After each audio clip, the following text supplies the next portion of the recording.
Welcome to Advisory Conversations with Tim Seymour and Deb Halliday. This podcast is for accounting professionals and financial coaches who are ready to step beyond compliance and into advisory. Because real advisory isn't about doing more yourself. It's about building something that works without you being the bottleneck. Welcome along. Hello, Deb. How are you today? I'm great. Thanks, Tim. How are you? Yeah, pretty good. Thanks. Pretty good.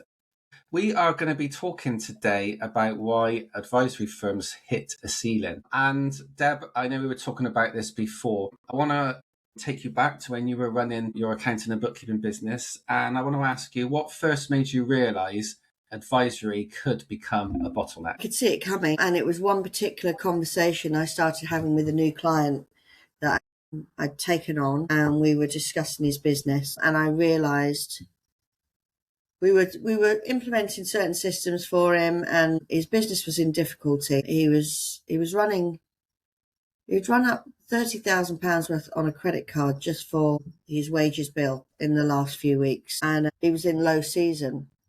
And when we started talking about his business, I realised actually this business is going to need a lot of support, and I knew that we had the answers to be able to help him and to fix some systems and processes and pricing, that kind of stuff with him. But it was going to be a big job, and he desperately needed our help, and we wanted to help him. But I realised as I started having lots of meetings with him, I didn't have any time to prepare. So the more I had meetings with him, the more we uncovered that needed resolving. And it was at that point that I realised that I needed to reach out to somebody else and ask them to collaborate so that I could start passing these types of clients on, because I found that I was in danger of being roped into fixing his business when actually I was meant to be growing my own. And time is a finite resource, isn't it? So even though he was paying us a lot of money, I was still exchanging time for that money, and it was time that I wasn't spending on other aspects of my own business that I need to be concentrating on. So it was at that point that I thought I was starting to be reluctant to have more meetings with him, because it was just more and more and more that was piling on. So I reached out and we got him sorted, and I had somebody else to dedicate all their time to helping them. So that was it's funny, isn't it? You remember certain conversations or certain instances, but that was mine, realizing that actually it takes a lot more than just your meeting. It takes a lot of headspace. Yeah, of course. And while listening to you, I've actually reflected back to when I ran my accounting practice and transitioned into advisory. And I can remember being at that kind of crossroads of, what do I do now? Because I'm really enjoying this work. This work really, it gets me going. I'm really enjoying it. I really want to do more of this. And I don't really want to do the compliance anymore, because I'm not enjoying that. And I can remember having these thoughts going round in my head, kind of whirring around for a period of time. Shall I reach out to someone who used to work for me, ask her if she wants to come back and take over the compliance side, the technical side of the business completely? And then I can be free and focus on advisory. And that was kind of the thoughts that were going around in my head at that moment in time, because I knew I was approaching that point where I just didn't have the time to keep growing the advisory side of the business. And I was fortunate because somebody did approach me out of the blue and offered to buy the compliance side. So it was a natural thing for me to be able to say, do you know what? Yeah, that's actually a solution to the problem I've got here. I can sell the compliance side off, not worry about that element, and I can work with clients on just the advisory side. So that worked for me. It doesn't mean that's the answer to every practice owner who's sat listening to this, because my advice would actually be probably not to do that, and actually would be, do you know what? If you've got a team, use your team, because that's the opportunity that you've got as a practice owner, that you've got all this knowledge around you that you can develop, and they're going to enjoy it more than crunching numbers. It's interesting, isn't it, when we both look back, and I hadn't really thought about it until you started talking. So it is interesting how it invokes different thoughts in our mind. What we have seen, especially over the last 4 years, Deb, is that many practice owners kind of miss this problem, don't they? They don't really realise they are the bottleneck. Have you experienced that? Yeah, yeah. I think advisory is sold to us as the solution to the compliance hamster wheel, isn't it? But it's still time for money. It might be a lot more money. It might be that you can serve less clients, but it's still time delivering. And for a business owner, they're meant to be running their business. We've found that they've got a team. They've taken on bookkeeper, accountant, etc., or more than one that are delivering the compliance. So they've swapped their bookkeeping, if you like, for running their business, and then they introduce advisory, but they've swapped running their business for advisory. They're back to delivering, although it be for a higher value, but it's still delivery, and they should be running their business. We found that all the time, and we found that it stalls people, doesn't it?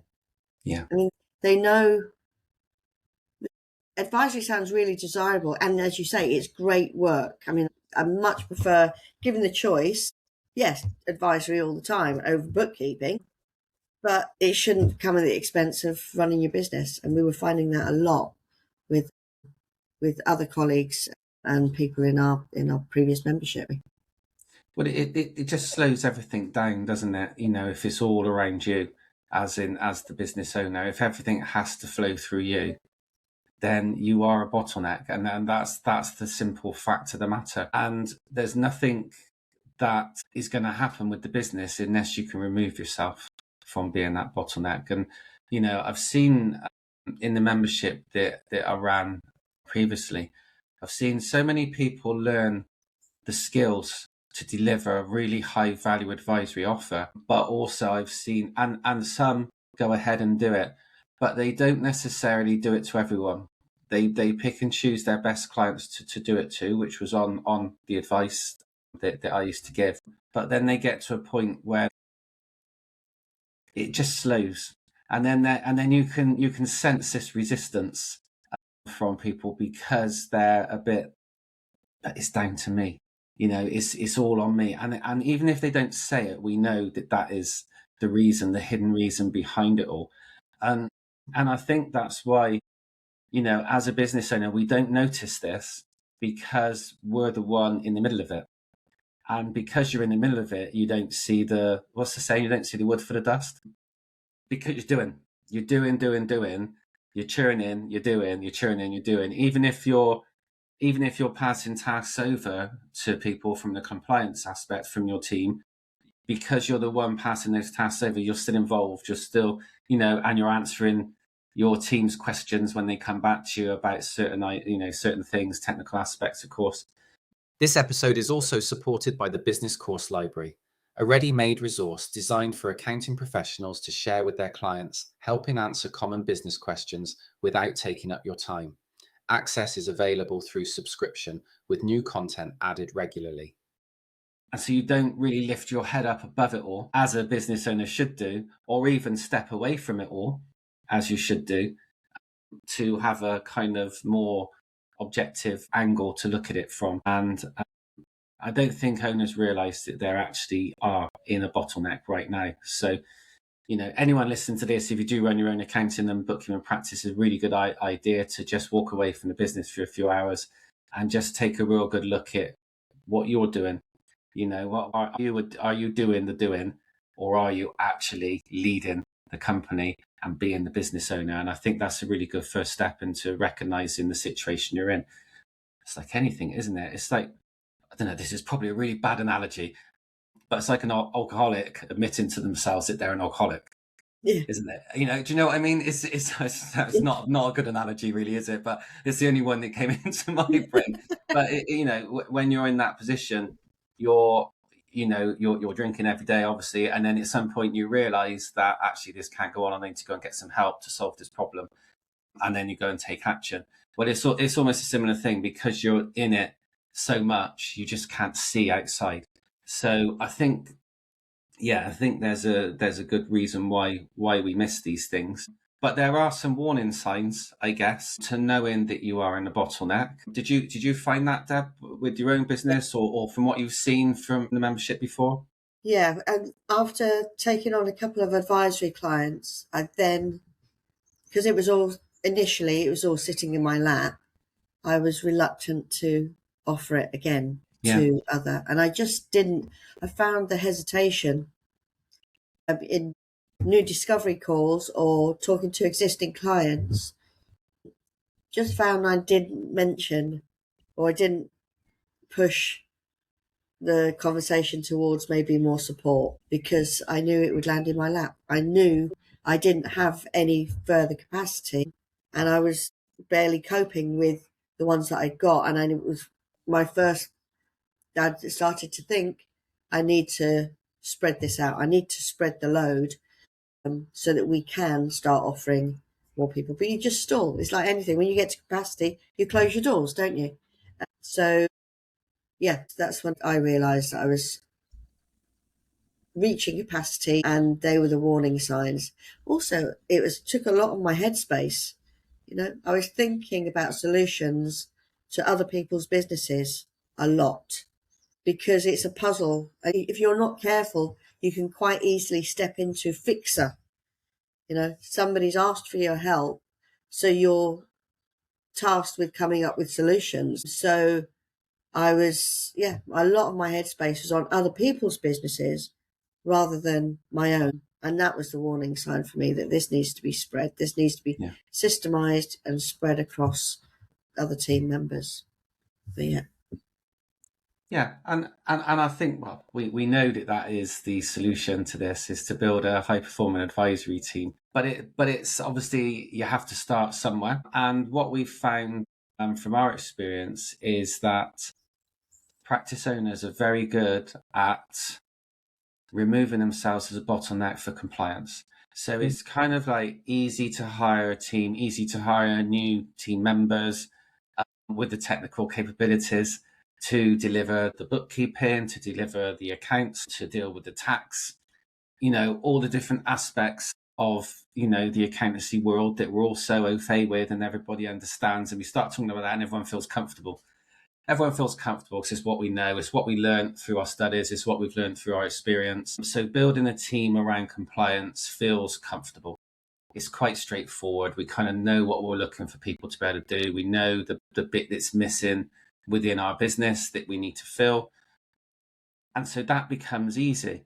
And therefore, scaling compliance doesn't feel like a difficult task. In fact, it's almost quite natural, because when you build your business, you start off with compliance and that's what you build around. So it becomes a natural progression and it feels comfortable. But as we've talked about so many times today, AI and automation, do we need so many team members?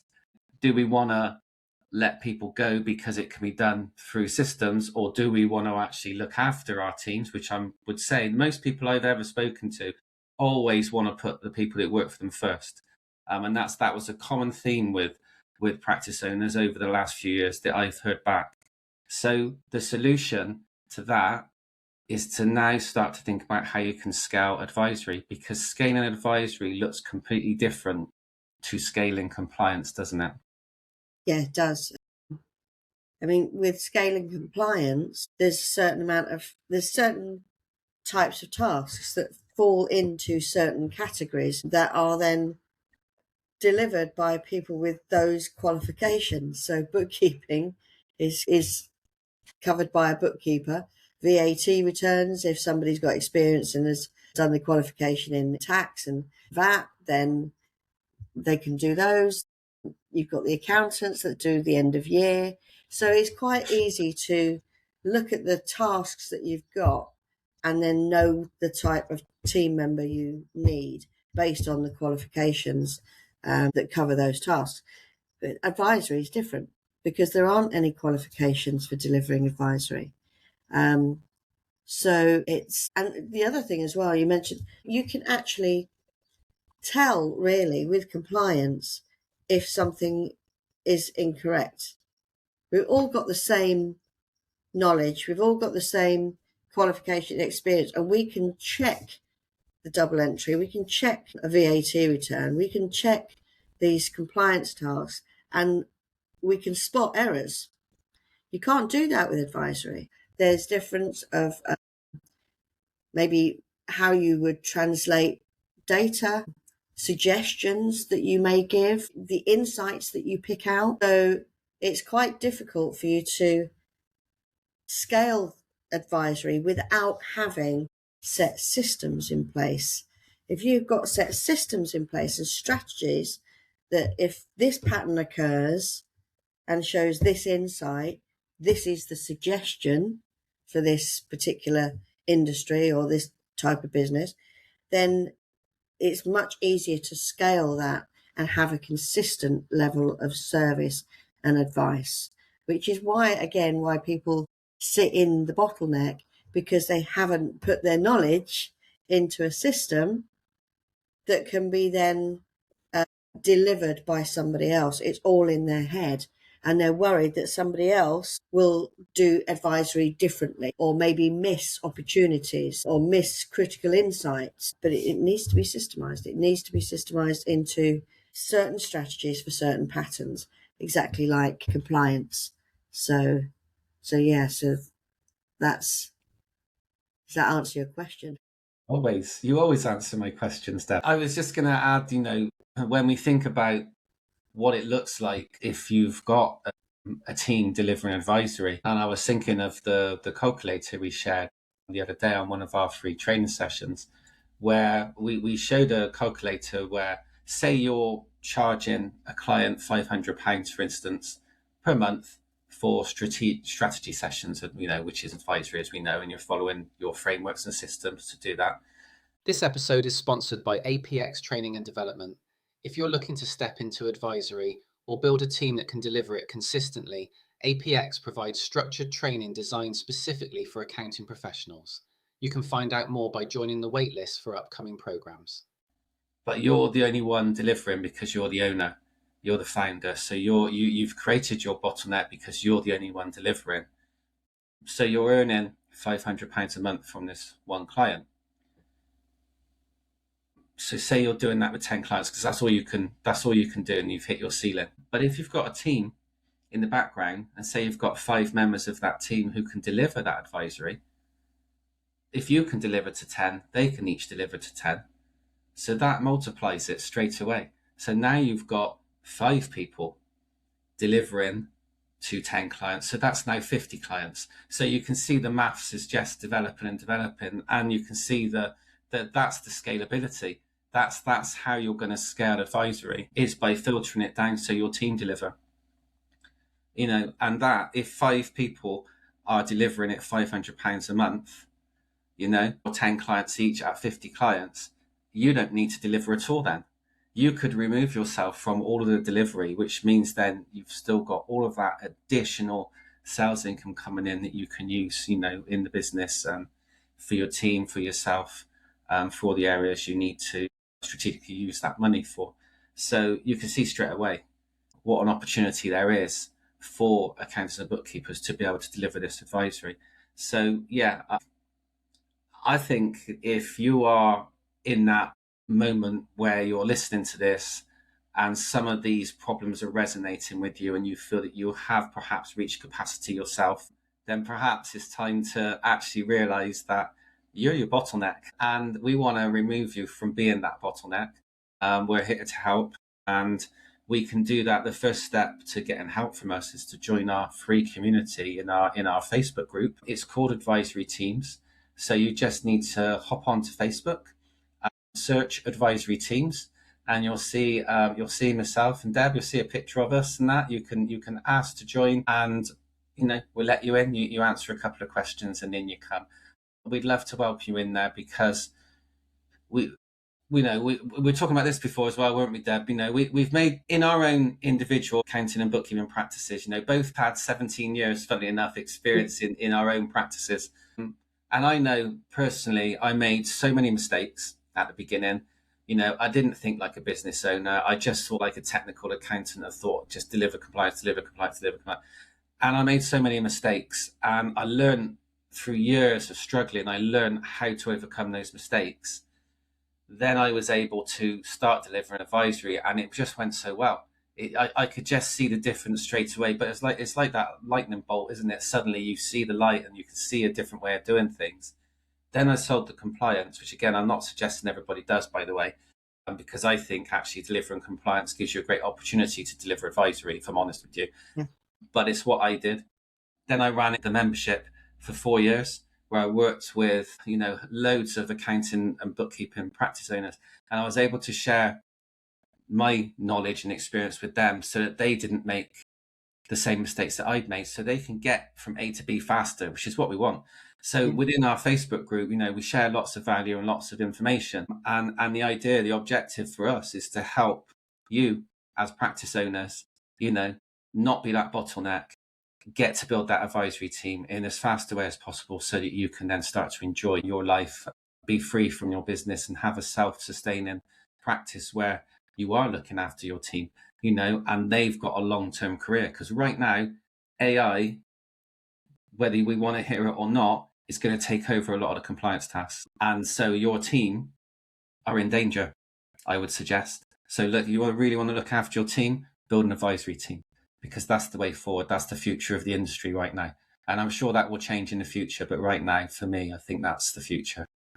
So, Deb, anything else you want to add to that? Yeah, no, I agree completely. And I think the future of advisory is not necessarily an added bolt-on. I think it's going to be delivered at ground level. So that's why it's vital for your team to start stepping into advisory and learn, gain the confidence from the experience of doing, and learn strategies to be able to deliver it, spot the patterns, deliver insights and suggestions, but it will be at ground level. It'll be part of the service, which means it's great, because even though AI will drive the compliance fees down, advisory will drive them back up again. So I think it's definitely the way it's going. And money is emotional, and money decisions are made through emotion, and you can't replicate emotional intelligence. You can't replicate empathy. You can't replicate that human touch. And having a team of 5, so I'm using 5 as an example, by the way. It could be a team of 3, it could be a team of 8, but having a team of 5 people looking after a client is so powerful. And it takes the onus off of the owner and allows the owner to not have to be in the business all the time. So yeah, thanks for joining us once again. As always, Deb, thanks for answering my questions, and great to end another episode with you. Yeah, you too, Tim. Thanks for listening to Advisory Conversations with Tim Seymour and Deb Halliday. If you found this useful, make sure you're subscribed so you don't miss the next episode. We'll see you next time.